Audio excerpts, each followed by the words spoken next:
അപ്പോഴാണ് സംഭവിച്ചത്. എന്താണ് വ്യക്തമായിട്ടില്ല. വണ്ടി ഞരങ്ങി പോകുന്ന മാത്രം ചെറിയൊരു ഓർമ്മയുണ്ട്.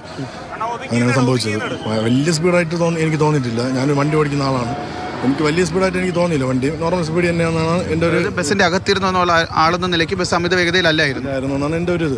പിന്നെ പുറത്തേക്കുന്നവർ കാണുമ്പം ഭയങ്കരമായിട്ട് പോകുന്നതായിട്ട് തോന്നും എന്നാണ് എൻ്റെ ഒരു ഇത്. പക്ഷേ എനിക്ക് അമിത വേഗതയായിട്ട് ബസ് വന്നില്ല. കാര്യം ഞാൻ വണ്ടി ഓടിക്കുന്നതുകൊണ്ട് ഒരു വണ്ടി എത്ര വല്ലാണ്ട് സ്പീഡിൽ പോയാൽ നമുക്ക് ഉദ്ദേശം ഉണ്ടാവില്ല. അത് വെച്ച് നോക്കുമ്പം വലിയ വണ്ടി സ്പീഡല്ല വണ്ടി. നിങ്ങൾ എവിടെ നിന്നാണ് ഈ യാത്ര പുറപ്പെട്ടത്? ഞങ്ങൾ കാവലൂർ എന്ന് പറഞ്ഞ സ്ഥലത്ത് നിന്നാണ് യാത്ര പുറപ്പെട്ടത്. പെരിങ്ങടവളല്ല, കീഴാറു, പഴിഞ്ഞിപ്പാറ, കാവലൂർ, അവിടെ നിന്നാണ് യാത്ര പുറപ്പെട്ടത്. ആരൊക്കെയാണ് ഉണ്ടായിരുന്നത് ബസ്സിൽ? ആരൊക്കെയെന്ന് വെച്ചാൽ നമുക്ക് അറിയാവുന്ന ആൾക്കാർ തന്നെയാണ്, നാട്ടുകാരാണ്. എങ്ങോട്ടേക്കാണ് പോയത്? നമ്മൾ മൂന്നാറൊക്കെയാണ് പോയത്. മൂന്നാർ, അവിടെ നിന്ന് പിന്നെ കൊടൈക്കനാൽ, അങ്ങനെ പോയി 2 ദിവസം ട്രിപ്പാണ് പ്ലാൻ ചെയ്ത് പോയത്. നിങ്ങളുടെ ഈ ഒരു യാത്ര പുറപ്പെട്ട് അധിക സമയം ആയിട്ടില്ല, അതിനു മുമ്പാണ് ഈ ഒരു അപകടം ഉണ്ടായത്. ഇതിൽ മരിച്ചിരിക്കുന്ന ആൾ നിങ്ങളോടൊപ്പം ഉണ്ടായിരുന്ന ആരാണ്? അതെ, ബന്ധുക്കളാണോ? ഇല്ല, എൻ്റെ വീടിനടുത്തുള്ള ഒരു മാമിയാണ്. ഒട്ടനവധി കുട്ടികളുണ്ടായിരുന്നു പറയുന്നത് ഞാൻ കണ്ടില്ല. അത് ന്യൂസിലൊക്കെ പറയുന്നത് ഓരോരുത്തർ വിളിച്ച് ചോദിക്കുന്നുണ്ട്. അത് എനിക്കറിയാവുള്ളൂ. ഞാൻ ഇപ്പം ഇവിടെ പിന്നെ സംഭവം നടന്ന സ്ഥലത്താണ് നിൽക്കുന്നത്. ഹോസ്പിറ്റലിലെ സംഭവം നടന്ന സ്ഥലത്താണ് നിൽക്കുന്നത്. നിങ്ങൾ കുടുംബത്തോടൊപ്പം ആയിരുന്നു അതോ? അതെ, ഞാനും എൻ്റെ വൈഫും ഉണ്ടായിരുന്നു, അമ്മയുണ്ടായിരുന്നു. അവർക്ക് കുഴപ്പമില്ല, വേറെ കുഴപ്പമൊന്നുമില്ല. ഇവിടെ ഉണ്ടോ അതോ ആശുപത്രിയിൽ? ഇല്ല, അവർ ഹോസ്പിറ്റലിൽ മെഡിക്കൽ കോളേജിൽ. മറ്റുള്ളവരുടെ ആരോഗ്യസ്ഥിതി കുറിച്ച് എന്തെങ്കിലും വിവരങ്ങൾ ലഭിച്ചിട്ടുണ്ടോ? ഈ വിഷയമായിട്ടുള്ള ഇവരെ കേസ് മാത്രമാണ് പറഞ്ഞത്. ബാക്കി എല്ലാവരും നടന്നു തന്നെയാണ് വണ്ടിയിൽ നിന്ന് ഇറങ്ങിയിട്ടുള്ളത്. ഈ രക്ഷാപ്രവർത്തനമൊക്കെ തന്നെ ആദ്യഘട്ടം മുതലേ ഉണ്ടായിരുന്നു, അത് നാട്ടുകാർ രക്ഷാപ്രവർത്തനമില്ല. പിന്നെ ഇങ്ങനെ വിഷയങ്ങൾ നടന്നുകൊണ്ടിരിക്കുകയും ഇതിനിടയ്ക്ക് ആൾക്കാർ തമ്മിൽ അടിയും വഴക്കും പ്രശ്നങ്ങളെല്ലാം നടന്നുകൊണ്ടിരിക്കുകയാണ്. എന്താണ് കാരണമെന്ന് എനിക്ക് അറിഞ്ഞില്ല, ഞാൻ തിരക്കിയില്ല. അതാണ് അവരുടെ ഒരു പോരായ്മ. നമ്മുടെ നാട്ടിലൊരു വിഷയം നടക്കാൻ തമ്മിലടിക്കുകയാണ് വേണ്ടത്. അവർക്ക് ചെയ്യേണ്ട കാര്യങ്ങൾ ചെയ്തു കൊടുക്കുകയല്ലേ വേണ്ടത്. എന്തിനാണ് ആൾക്കാരെയും തമ്മിലടിക്കുന്നത്? ഈ ബസ്സിനകത്തുണ്ടായിരുന്ന ഒരാളെന്ന നിലയ്ക്ക് ബസ് അമിത വേഗത്തിൽ ആയിരുന്നില്ല എന്നാണ് നിങ്ങൾ മനസ്സിലാക്കുന്നത്. എനിക്കതാണ് പറയാനുള്ളത്. കാര്യം നമ്മൾ വണ്ടി ഓടിക്കുന്നതുകൊണ്ട് അറിയാം, നമുക്കൊരു സ്പീഡ്, വണ്ടിയുടെ ഒരു ഏകദേശ സ്പീഡ് നമുക്കറിയാം. മനസ്സിലായില്ലേ? ചേട്ടൻ പേര്? എൻ്റെ പേര് ബിനീഷ്. സ്ഥലം കീഴാറും.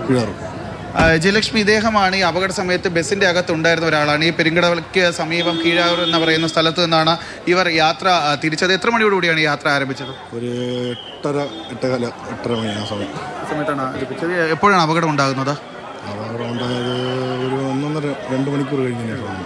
അതായത് 8:30 മണിയോട് കൂടി ഈ പെരിങ്ങടവിളയ്ക്ക് സമയത്തുള്ള കീഴാർ എന്ന് പറയുന്ന സ്ഥലത്ത് നിന്നാണ് ഇവർ ഈ യാത്ര തിരിച്ചത്. 49 പേരാണ് ഈ ഒരു സംഘത്തിലുണ്ടായിരുന്നത്. അവരാണ് ഏകദേശം ഈ യാത്ര പുറപ്പെട്ട 1.5 മണിക്കൂറോളം മാത്രമേ ആയിട്ടുള്ളൂ. കാരണം കാട്ടകടയിൽ നിന്ന് ഇങ്ങോട്ടേക്ക് എത്തുന്ന ഒരു സമയം ആ ഒരു 30 കിലോമീറ്ററിനകത്ത് വെച്ചാണ് ഈ ഒരു അപകടം ഉണ്ടായിരിക്കുന്നത്. അതിലാണ് ഈ ബസ്സിനകത്ത് കുട്ടികളുണ്ടായിരുന്നു. എത്ര കുട്ടികളുണ്ടായിരുന്നു? ഏകദേശം ഒരു 8 കുട്ടികളുണ്ടായിരുന്നു. അവരുടെ ആരോഗ്യ വിവരം എന്തെങ്കിലും അറിയാമോ? ഇല്ല, അവർക്കൊന്നും ഇവിടെ വെച്ച് വേറെ കുഴപ്പങ്ങളൊന്നും ഇല്ലായിരുന്നു. കുട്ടികൾക്ക് ഗുരുതരമായി പരിക്കില്ലായിരുന്നു. ഞാൻ ലേറ്റായിട്ടാണ് ഇറങ്ങിയത്. അവസാനം വണ്ടിക്കകത്ത് ഒരാളുണ്ടായിരുന്നപ്പോഴാണ് ഞാൻ ഇറങ്ങിയത്. അപ്പോൾ ഏറ്റവും ബാക്ക് സൈഡിൽ ഒരു പയ്യൻ്റെ കഴുത്തിങ്ങനെ കുരുങ്ങി കിടന്ന് കട്ട് ചെയ്താണ് അതെടുത്തത്. ആ സമയത്തിനാണ് അതിന് മുന്നെയാണ് ഞാൻ ഇറങ്ങിപ്പോകുന്നത്. ഞാൻ ഇറങ്ങിയപ്പോഴേക്കും കാണുന്ന രീതിയിൽ ആരും ഇല്ലായിരുന്നു വണ്ടിക്കകത്ത്. ഈ ബസ്സിനുള്ളിൽ തന്നെ ചിലർ ബസ്സിൻ്റെ അടിയിലുണ്ടായിരുന്നു, ഒരു ഓടയ്ക്കുള്ളിലൊക്കെ തന്നെ അകപ്പെട്ടിട്ടുണ്ടായിരുന്നു. ഒരു പയ്യൻ്റെ കഴുത്താണ് അത് ഇങ്ങനെ ആയത്. അപ്പോഴേക്കും അത് പിന്നെ കട്ട് ചെയ്തെടുത്തു. അവന് വേറെ വിഷയമല്ല, അവൻ സംസാരിക്കുകയും ചെയ്യുന്നുണ്ടായിരുന്നു. നല്ല കാര്യങ്ങൾ സംസാരിച്ചേട്ടാ ഈ ഇറങ്ങിപ്പോകുന്ന അവൻ്റെ പുറത്ത് ചവിട്ടിയാണ് വെക്കുന്നത്. അപ്പോഴേക്കും പറയുന്നുണ്ടായിരുന്നു, ചേട്ടാ ചവിട്ടരുത് എൻ്റെ ചവിട്ടരുത് എന്ന് പറയുന്നുണ്ടായിരുന്നു. അതായത് ഈ ബസ്സിൽ അപകട സമയത്ത് താങ്കൾ കണ്ടതിൽ വെച്ചിട്ട് ഉണ്ടായിരുന്ന കുട്ടികൾക്കൊന്നും തന്നെ അത്തരത്തിലുള്ള ഗുരുതരമായ പരിക്കുകളില്ലായിരുന്നു. എന്നാൽ പിന്നെ ഇപ്പം ഞാൻ പുറത്തിറങ്ങിയപ്പോഴാണ് 3-4 കുട്ടികളെ കൊണ്ടുപോയത്. അപ്പോഴേക്കും അവരുടെ പേരൻസ് പറഞ്ഞു വേറെ കുഴപ്പമില്ല എന്ന് പറഞ്ഞാണ് പോയത്. അതായത് ഈ അപകട സമയത്ത് ഈ 49 പേർ ഇറങ്ങുന്ന സംഘത്തിൽ 8 കുട്ടികളാണ് ഉണ്ടായിരുന്നത്. ഇദ്ദേഹം അവസാനം ഏറ്റവും ഒടുവിൽ ബസ്സിൽ നിന്ന് ഇറങ്ങിയ ആളുകളോടൊപ്പം ഉണ്ടായിരുന്ന ആൾ കൂടിയാണ്. അപ്പോൾ അദ്ദേഹം പറയുന്നതനുസരിച്ച് ഇദ്ദേഹം കണ്ട കാഴ്ചയിൽ ഗുരുതരാവസ്ഥയിൽ 8 കുട്ടികളുണ്ടായിരുന്നതിൽ ആരുടെയും ആരോഗ്യനില അത്രയും അതീവ ഗുരുതരാവസ്ഥയിലൊന്നും തന്നെ കുട്ടികൾക്ക് അപകടം പറ്റിയിട്ടില്ല എന്നാണ് ഇദ്ദേഹം കണ്ടതിൽ നിന്ന് അദ്ദേഹം പറയുന്നത്. എന്തായിരുന്നാലും ഈ 8 കുട്ടികളെയൊക്കെ തന്നെ ഈ പരിക്കുകൾ ഉള്ളതുകൊണ്ട് മെഡിക്കൽ കോളേജ് ആശുപത്രിയിലേക്ക് SIT ആശുപത്രിയിലൊക്കെ തന്നെ മാറ്റിയിട്ടുണ്ട്. അവരുടെ ഒന്നും തന്നെ ആരോഗ്യനില ഇപ്പോൾ വലിയ പ്രശ്നമില്ല എന്നാണ് നമുക്ക് മനസ്സിലാക്കാൻ സാധിക്കുന്നത്. എന്തായാലും വലിയൊരു അപകടമാണ് ഉണ്ടായിരുന്നത്. അവർ പറയുന്നത് പോലെ തന്നെ ഇവരുടെ ഒരു യാത്ര, ഈ മൂന്നാറിലേക്കുള്ള യാത്ര 2 ദിവസം നീണ്ടു നിൽക്കുന്ന ഒരു യാത്ര പുറപ്പെട്ട ഒട്ടും തന്നെ വൈകാതെയാണ്. ഏകദേശം 1.5 മണിക്കൂർ പിന്നിട്ടപ്പോഴത്തേക്കാണ് അതിദാരുണമായ ഈ ഒരു അപകടം ഉണ്ടാകുന്നതും ആ ഒരു അപകടത്തിൽ ഒരാൾക്ക് ജീവൻ നഷ്ടപ്പെടുന്ന ഒരു അവസ്ഥ പോലും ഉണ്ടായിരിക്കുന്നത്. പ്രത്യേകിച്ച് ഇവിടേക്ക് എത്തുമ്പോൾ പല തരത്തിലുള്ള നാട്ടുകാരുടെ ഭാഗത്ത് നിന്ന് നമ്മൾ പല തരത്തിലുള്ള പ്രതികരണങ്ങൾ ലഭിച്ചിരുന്നു.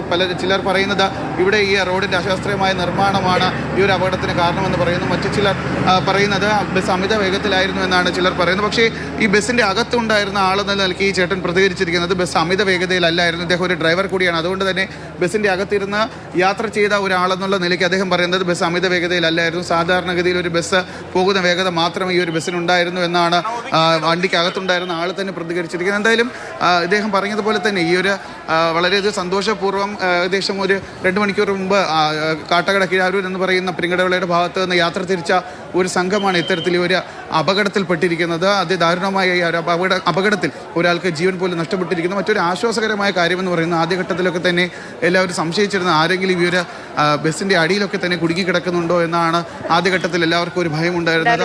അപകടത്തിൽ ഒരു മരണമാണ് ഇപ്പോൾ സ്ഥിരീകരിച്ചിട്ടുള്ളത്. ബസ്സിൽ 49 പേരായിരുന്നു ഉണ്ടായിരുന്നത്. ബസ്സിനുള്ളിൽ ഉണ്ടായിരുന്ന ആളുടെ പ്രതികരണത്തിൽ നിന്ന് നമുക്ക് വ്യക്തമാകുന്നത് ഈ ബസ് അമിത വേഗതയിലായിരുന്നില്ല എന്നുള്ളതാണ് പറയുന്നത്. അദ്ദേഹം ഒരു ഡ്രൈവർ കൂടിയാണ്. അപ്പോൾ അദ്ദേഹത്തിന് ഇത് അമിത വേഗതയായിട്ട് തോന്നിയിരുന്നില്ല, ബസ് സാധാരണ വേഗതയിൽ തന്നെ ആയിരുന്നു എന്നുള്ളതാണ് ആ പ്രതികരണത്തിൽ നിന്ന് നമ്മൾ കേട്ടത്.